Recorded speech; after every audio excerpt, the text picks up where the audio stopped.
የኢትዮጵያ ፕሪሚየር ሊግ ተሳታፊው የአማራ ክልል ተወካይ ባህር ዳር እግር ኳስ ክለብ አንደኛ መደበኛ ጠቅላላ ጉባኤውን በባህር ዳር አከናወነ። ገዛኸኝ ዱላ ዝርዝሩን አዘጋጅቷል። እንደ ኢትዮጵያ የዘመን ቀመር አቆጣጠር በ1973 ዓ.ም ተመስርቶ አሁን ላይ የ41 ዓመት ጎልማሳ ክለብ የሆነው ባህር ዳር ከነማ እግር ኳስ ክለብ የክለቡን አንደኛ መደበኛ ጠቅላላ ጉባኤውን በክልሉ ርዕሰ መዲና በሆነችው ውቢቷ ባህር ዳር ከተማ በብሉ ናይል ሪዞርት የመሰብሰቢያ አዳራሽ አከናወነ። ክለቡ በተጠናከረ መልኩና በአዲስ አደረጃጀት በቦርድ ከተዋቀረ ወዲህ ለመጀመሪያ ጊዜ በነበረው ጉባኤ ላይ ታላላቅ የፌዴራልና የክልሉ አመራሮች ጥሪ የተደረገላቸው የእግር ኳሱ ቤተሰቦች በክብር እንግድነት የተገኙ ሲሆን በርካታ የክለቡ ደጋፊዎችም የጉባኤው ተሳታፊ ነበሩ። በዕለቱ የክለቡ የስራና የፋይናንስ ኦዲት ሪፖርት ለጉባኤተኛው የቀረበ ሲሆን የክለቡ ቦርድም የተከናወኑ ስራዎችንና በመከናወን ላይ የሚገኙ የስራ ሂደቶችን ሪፖርት አቅርቧል። በጉባኤው ላይ በርከት ያሉ ሀሳቦች ከክለቡ አመራሮችና ከክለቡ ደጋፊዎች ተነስተው ውይይት ተደርጎባቸዋል።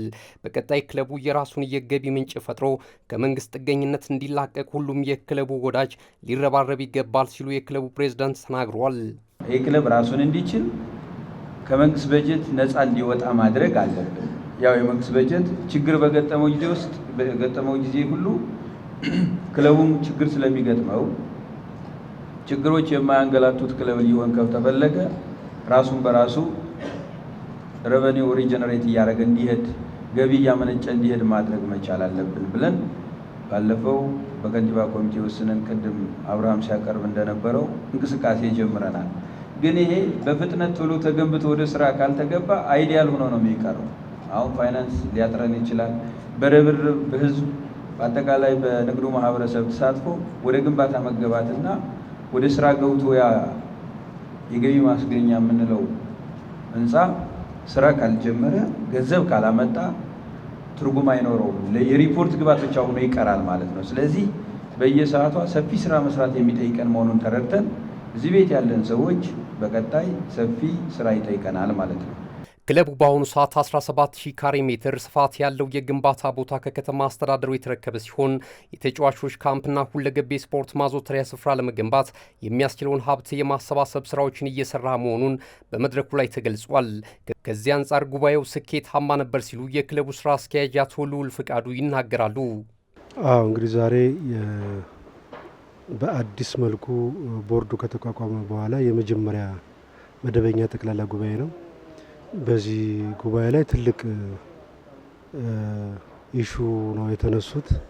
እነዚህንም መቋጫ እያገኙ ነው የሄዱትና የተሰጡ ማስተካከያዎች የነበሩበት ስፖርት ክለቡ እንዲዘምን ከመስራት አንጻር የተለያዩ አስተያየቶች የተሰጡበትና ለዛም ደግሞ ተገቢውን ማብራሪያና መልስ የተሰጠበት ሂደት ነው እና ጥሩ ግብአት ተገኝቷል ብዬ ወስዳለሁ። በመድረኩ ላይ ክለቡን እስካሁን በአይነትና በገንዘብ ሲያግዙ የነበሩ ግለሰብና ተቋማት የሜዳሊያና የእውቅና ሰርቲፊኬት የተበረከተላቸው ሲሆን የምስጋናና የእውቅና ሽልማቱንም ከዕለቱ የክብር እንግዳ ከነበሩት ክቡር ገዱ አንዳርጋቸው እጅ ተረክበዋል። በመጨረሻም በዕለቱ የክብር እንግዳ ከነበሩት የስፖርት ሰዎች መካከል የቀድሞ የኢትዮጵያ ብሔራዊ ቡድን አሰልጣኝ ሰውነት ቢሻው እንዲህ በክለቡ ፍቅር ክንፍ ብሎ ያበደ ደጋፊን መያዝ ዕድለኝነት ነው ሲሉ የክለቡን ደጋፊዎች አወድሰዋል። የተንገበገበ የእግር ኳስ ፍቅር ያለውን ህዝብ ማግኘት አስቸጋሪ ነው። እውነተኛ ደጋፊ ማለት ነው። እውነተኛ ለእግር ኳሱ እድገት የሚያስብ የሚቆረቆር ሰው መገኘቱ እጅግ በጣም ትልቅ ነገር ነው። እግር ኳስ በጣም ሀያል ነገር ነው። ሲፈልግ እርቅ ይፈጥራል፣ እርቅ ያመጣል። ሲፈልግ ያዋጋል፣ ጦርነት ያስከፍታል።